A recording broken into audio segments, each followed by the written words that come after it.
Guys, meron tayo konting pamamaraan sa pagdadrive ng motor. Kahit expired yung i-restore natin or license, may apat tayo na paraan para makalusot tayo.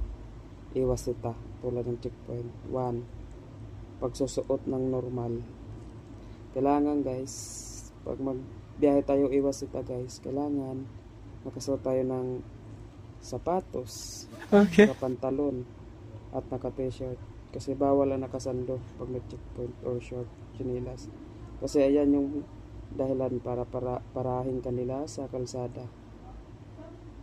Ayan yung ano nila guys, kaya iwasan yan guys, para iwas sita tayo guys, para hindi malaman kung pasok yung register natin o license. Ayun yung number 1 guys.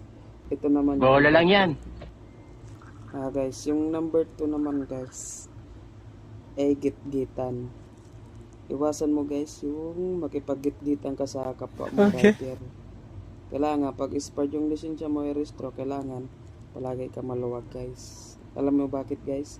Kung makipag-git-gitan ka, expired naman lisensya mo or i-restro, pag sakali masagi ka niya or ikaw, kahit sabihin natin siya may kasalanan, ikaw pa rin ang mayayari guys, kasi expired yung or license. Alam mo bakit guys?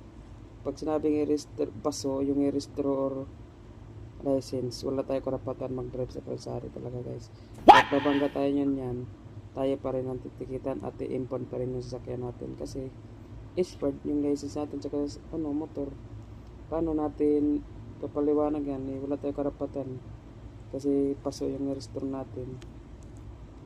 Ayun yung pag-iwas sa gitgitan guys.